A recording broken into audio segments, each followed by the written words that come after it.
We're going to just immediately convene the budget meeting, so we'll convene the meeting. Mikey, will you please call the roll? Madam Vice Chair, Ms. Parker. Present. Mr. Edwards. Present. Mr. Meyer. Present. Ms. Pappas. Here. Mrs. Roberts. Here. Commissioner Smith. Mr. Temple is not here. Mr. Tripp. Here. Madam Chair, you have a quorum. Thank you, Mikey. The first action is approval of minutes of the meeting of August 7th, 2008. Are there any corrections or deletions to the minute or a motion to approve? So moved. Motion to approve. Is there a second? Yes. Any discussion? All in favor, please say aye. Aye. Minutes are approved. We're going to move into item 3, our 2009-2010 LBR request follow-up. If you recall, at our last meeting, we went through during the workshop process and then at the board process the LBR for 2008, 2009, 2009-2010. There were two areas that we had requested additional follow-up. Number one were the utility cost increases. Governor Parker spoke about them briefly during our PICO meeting. And number two is the Florida Center for Library Automation, a presentation by Dr. Abel. Let's deal with the utility cost increases first. At the initial meeting last month when we talked about this issue, there was a suggestion that we were going to need somewhere in the ballpark of $30 million to pay for the utility cost increases on our various campuses. In your packet is a very thorough explanation of what each of our universities has done in order to reduce their costs, to find some savings, to conserve some energy and some dollars. And I'm happy to tell you that we'll be able to scale back that $30 million recommendation to $24 million for the system on utility costs.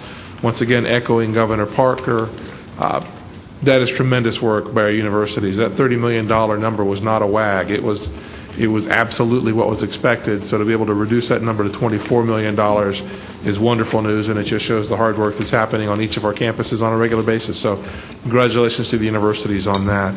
Governor Perez, I think I need to offer clarification. Go ahead, Tim. The $30 million that the committee and the board approved in August is the annualized cost of the increases starting next July 1st. Gotcha.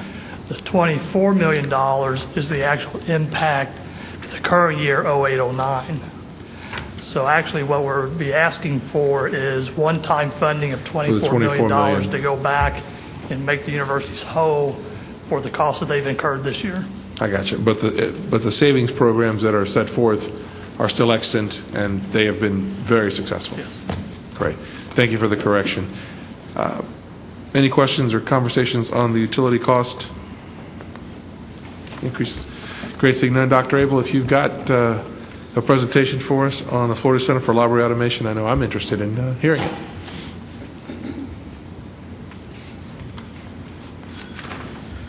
Thank you. At the subcommittee meeting on efficiencies and shared resources, one of the major and most efficient mechanisms we have in the state university system is the Florida Center for Library Automation. It was established in 1984 and has a budget of approximately $11.6 million. To put that in comparison, the community college equivalent is about $13.6 million. It has three major functions. The first major function is to provide the software and support for all catalog library software in the system. The second is to coordinate the bidding and acquisition of electronic resources. And the third is to put together what is called the digital library. And that is the coordination of a lot of individual university material, everything from a catalog of the Everglades to the mile marker, that is the historic changes of all the mile markers in the Florida Keys, changes in Coral Gables, Florida over time. So it pulls together all of this information. It's an extremely efficient and cost-effective program. For example, by bidding on the software and on the electronic resources. So they centrally have about 15.7 million items that they catalog and operate the software for the system, and about 250,000 hard copy journals. All of these systems are used extensively, about 16 million searches each year within the state university system. When you figure there is, say, 300,000 students, that's a lot of searches by each individual. The second part is the portal for the e-resources. And I'm a particular fan of that because of the incredible improvements in electronic resources. So they subscribe to about 250 world databases, and one of the inefficiencies is we still have universities individually subscribing to electronic journals because the budget hasn't allowed the system to pull them all together. When you look at the cost difference between individual universities bidding on these and the state system bidding on them, it's almost a 62% savings. So if you go down, say a journal is $40,000 a year, if one university gets it, we can get it for the whole state for perhaps $80,000. It's just a huge savings. And the third piece, the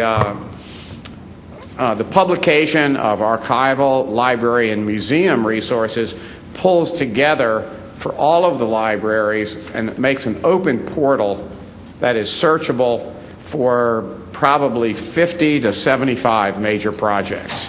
The electronic resources are used daily, probably 3 million journal articles downloaded each year, and just all of these changes are occurring. And if you go into any library today, you see more and more electronic interactions. Our first floor of the library is now all workstations and computers tied into these. They have asked for a budget increase of just under $6 million. What that would allow the Florida Center to do, which is hosted by the University of Florida, is to complete the acquisition of the electronic resources that would be made available to all universities and students.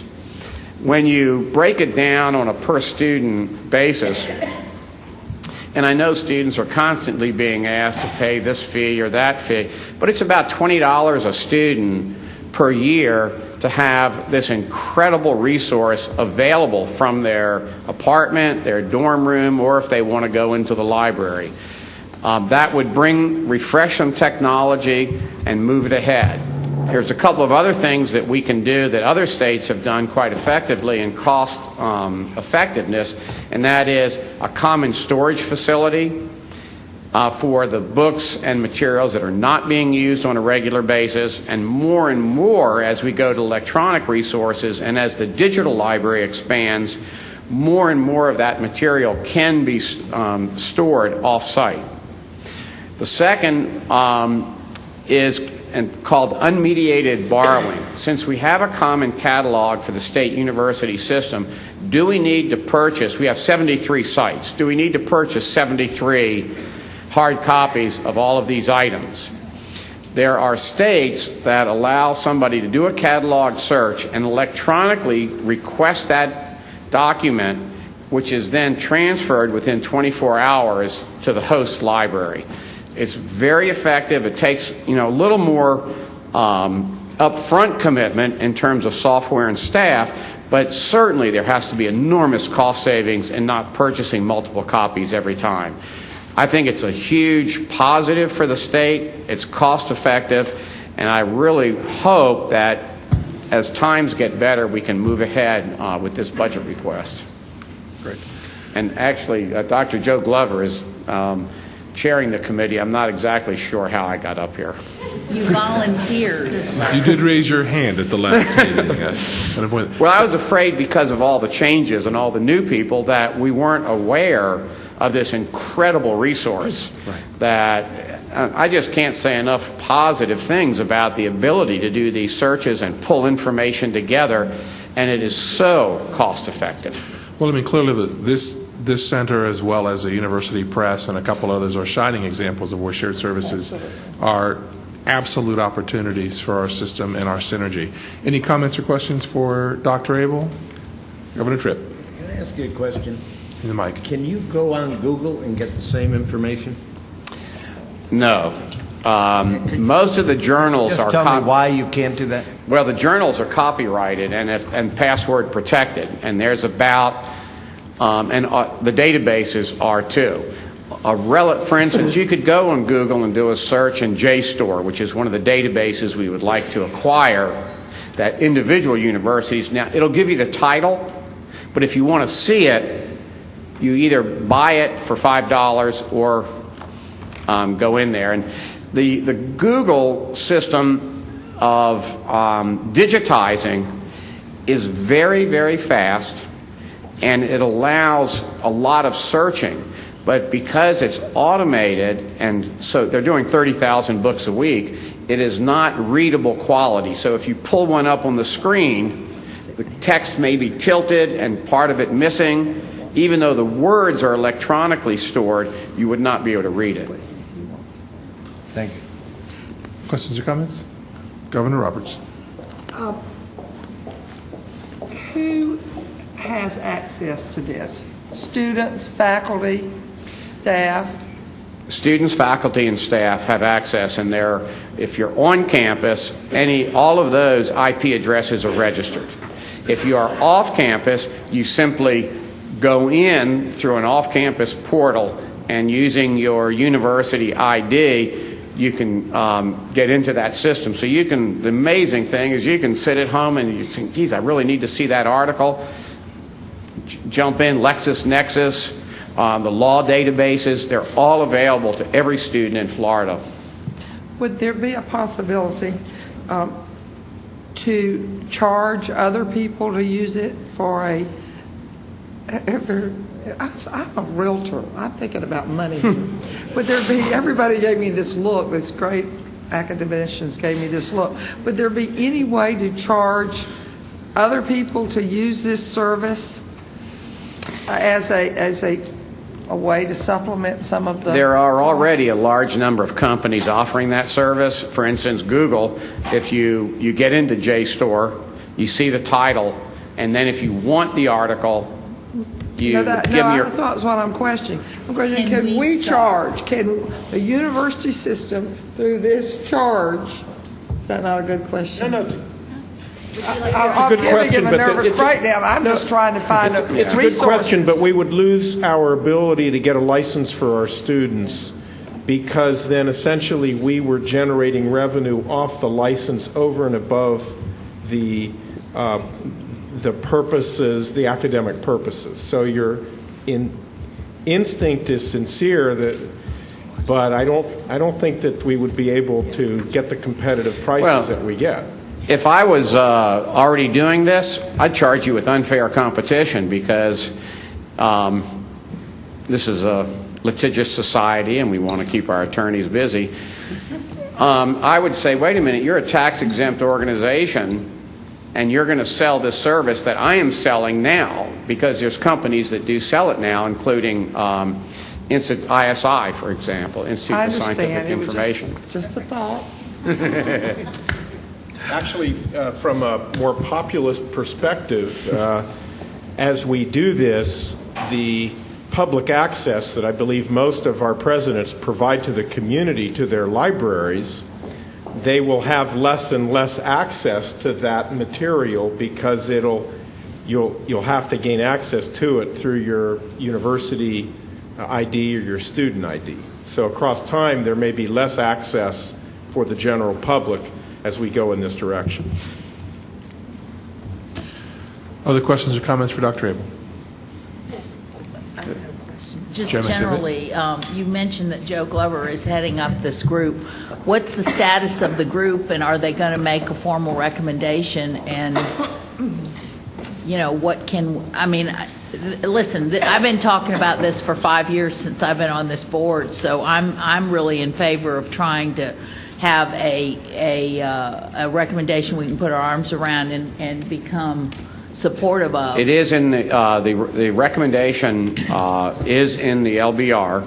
So it's the $5 million. Right, and my suggestion is, rather than mix recurring and non-recurring, stabilize the budget by going with a flat $6 million recurring request, and then for the future add two other projects, the central storage, and there has been a lot of discussions about that, and because of land and construction, it would be around between Gainesville and Ocala in terms of distribution and getting the material out, and then what is called unmediated borrowing. The advantage there is that it is several times faster and less expensive than the current process.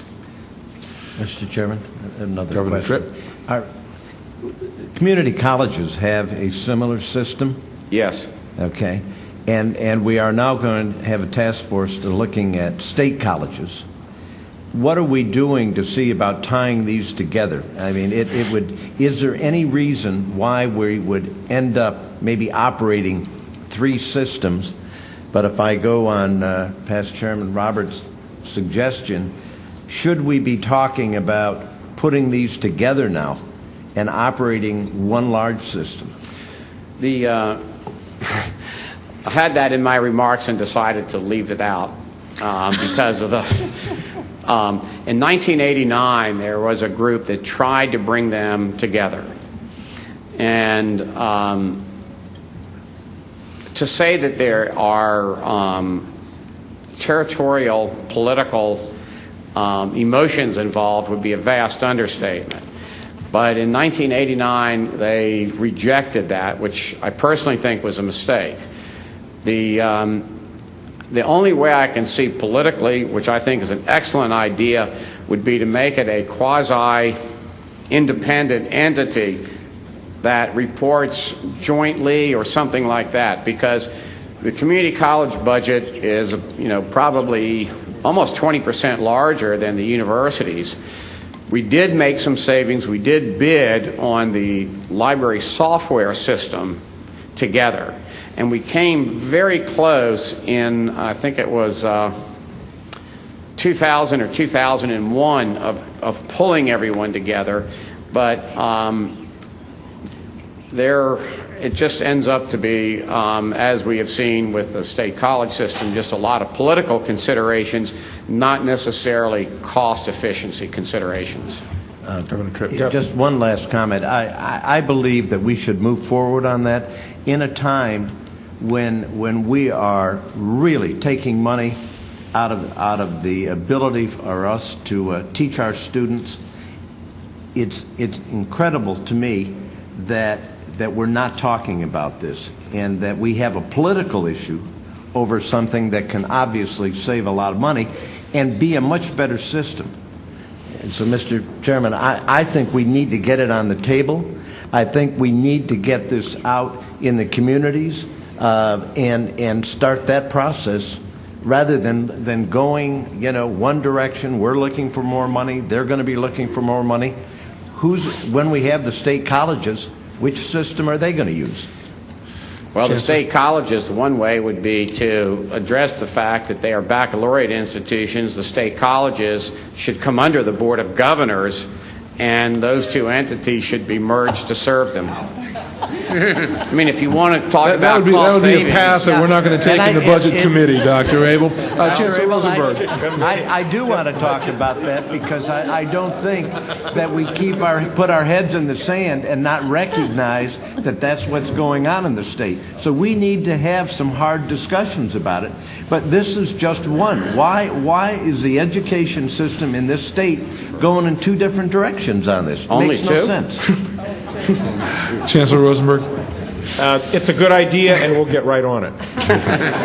Seriously, I think it's a good idea. I think what Larry is describing is factually right on. However, it's a different environment now technologically for us, and it's overdue that we explore that. And while we make sure that our research libraries continue to support the profiles of our faculty in the public, in the university system, there is a common set of data and materials that we absolutely could get on and really help everybody. So we'll come back with the report in November. Let me suggest, Chair McDivitt, with your approval, I'd like to ask Governor Duncan, Shared Services Committee, with Trustee Chairman Walsh to take a look at this issue. I think that's a good idea.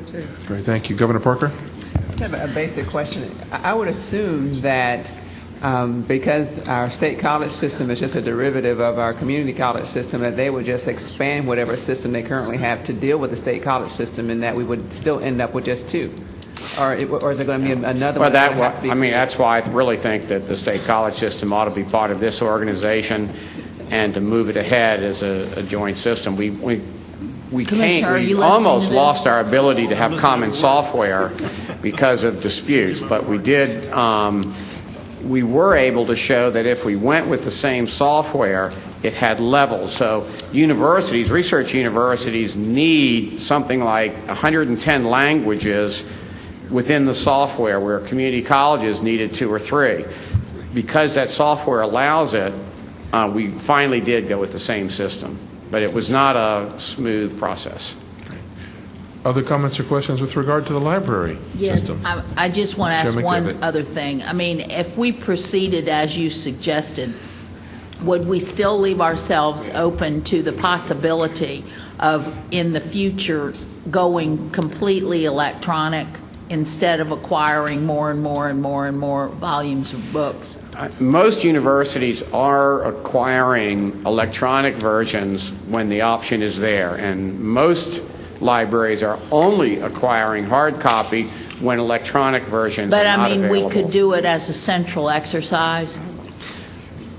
Moving toward digitizing it ourselves, or only purchasing No, electronic? just purchasing electronic versions as a central exercise if we felt that it would provide efficiencies and be just as accessible as if Yes. each. Yes, and the variety of software available now to read all the electronic versions, including voice recognition, makes all of that much more possible today than it was in maybe even 5 years or 4 years ago. Other comments? Dr. Abel, thank you very much. Dr. Glover, anything you want to add by chance? No, I would just say, with reference to what Larry said, that I would work with a chairing group of provosts that is overseeing the creation of the AISO proposal. So I think Larry's... What does that mean? AISO? I've made myself academic, but I don't know that one. The AISO acronym is, I believe, an invention of the board, and that stands that stands for Academic Infrastructure Organization, and it's a replacement proposal for the old Type 1 center structure. Okay. So all of those centers are in the process of reformulating themselves. There will be proposals to restructure them that will come to you eventually for proposal, and there are a number of provost groups that are currently working with the former Type 1 centers. Okay, I understand. I know what you're talking about. And Governor Duncan? Dr. Glover is also on the Shared Services Task Force with us, so we got Okay, good. Thank you, Dr. Glover. Any other comments or questions? So the end result is we'll maintain our $5.9 million budget request for the Florida Center for Library Automation as it was last month. There were no other changes or issues with regard to the LBR. I just wanted to give you that update. We're going to look now at the, Tim, I'm sorry, do you? Excuse me for 1 minute, Mr. Chair. Did you want to take action on the $24 million, whether or not to include that in the LBR? Yeah, I'm sorry. I thought that it was in there. We had, the 5.9 is in the LBR. The $24 million, which are the catch-up funds to the universities, is not in the LBR. And if there's a motion to amend the existing LBR to include the $24 million catch-up to the universities for their expenses, their overage and utility expenses as a result of the overage and charges. Motion by Governor Tripp. Is there a second? Second. And a second. Any discussion? Seeing none, all in favor? Aye. Aye. Motion carries. Thank you, Tim. In your packages as well is the state university systems operating budgets. The various, these are the base budgets. They are in your system. We don't normally discuss these. These are presented by the universities. It's their base numbers. Let me ask if there are any questions with regard to the base budgets from the universities. Governor Edwards. Mr. Chairman, I'm not sure when in today's meeting is the proper I can't hear you, time. Charlie. Hello. I'm not sure when in today's meeting is the proper time to bring this up. I would like to have a discussion at some point. Florida State did a very brilliant thing announced this week about reducing rates on out-of-state students, et cetera. I've had several phone calls about that from state residents. I think the time has come for us to reconsider the freshman cap freeze that we imposed several years ago, to relook at the 10% rough figure for out-of-state enrollment. My thought process behind this is not that we still don't stand for quality. I think if this board had a choice, which we have already expressed that we have a choice, that we prefer quality over quantity. However, the major issue in education today is still access. And with that thought in mind, the governor and the legislature decides how much dollars our system receives, not us, unfortunately. With that thought and the recognition, I think the time has come for us to shift directions a little bit and let the individual board of trustees make this decision. If the University of Florida wants to freeze their freshman enrollment, that's fine. If the University of South Florida wants to increase their freshman enrollment within their own budget, that's fine too. I think we've made our statement, and our statement was that we wanted the legislative process to fully understand where we were as it relates to quality. Now, again, I don't know if this is the time when we're talking about budgets or... I think it's in the Governor Pappas? Planning Committee when that issue comes up full on, doesn't it? It does, and we fully expected to have a complete discussion of exactly what you're raising. I apologize for bringing it No, up at that's the wrong time. No problem. Just a little foreshadowing, Governor. It'll be a active conversation. Are there any questions or comments with regard to the state university system operating budgets? Tim, I believe we need to approve those budgets. Is there a motion to approve? So move. Is there a second? And a second. No additional discussion. All in favor, please say aye. Aye. And opposed. Motion carries. Item 5 is approval notice of intent to amend Board of Governors Regulation 9.013, auxiliary operations. Tim, do you want to just speak about it briefly? Where'd you go?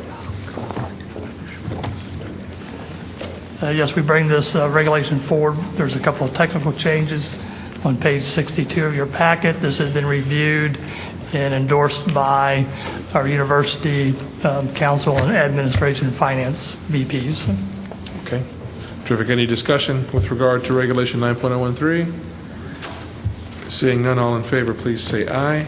Aye. And opposed. Motion carries. Finally, on the committee work plan in your packet, we had delivered to you before the meeting our committee work plan in keeping with our chair's guidance, which I think is a great idea, setting forth what we're going to do and when we are going to do it. We seem to have simply two pieces of our work plan. Number one is the funding model and our various deliverables. I want to make sure that we've taken a look at these. I actually think they're very well crafted. Tim and I have met on them at length. If you think, as you review, looking at the funding model proposal, that there are elements that we have forgotten or deliverables we have not built into the process, please let me know. Number one is develop our conceptual framework for key discussion points required for our new funding model. Number two is determine factors used to weigh the FTE enrollment. That will be a fun conversation. Define base funding components and components tied to factors other than enrollment for funding. Number four is define extent to which enrollment above funded enrollment is going to be included in our budget models. Number five will be budget committee approval model and present to SPASO committee. Number six, the SPASO committee to approve the model, and number seven, BOG approving. Any elements that anyone has considered that we have left out of the initial SUS funding model process and steps? Okay.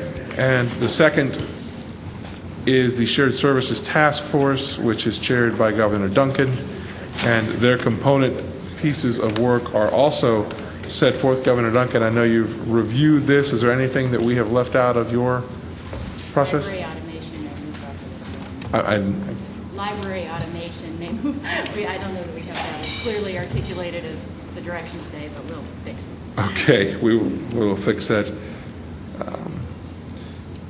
Any other discussion or conversation with regards to our work plan? Any other initiatives that you would like us as a budget committee to consider? Okay, seeing none, we will go forward with these work plans. I don't believe they need to be adopted. We'll just keep working our way through the process. We approved budget last month. We've amended the budget this month. This is a tough time. We're getting good response from the legislature. We're excited about how we're working together, their commitment to fund on a go-forward basis. Make no mistake, it's going to be a challenging year. Congratulations to the universities who are making some tough decisions on your boards of trustees. If there's nothing else with regard to the budget committee meeting, we stand adjourned. I have about 26 minutes after 10. We're going to take 5 minutes, and then we'll start strategic planning.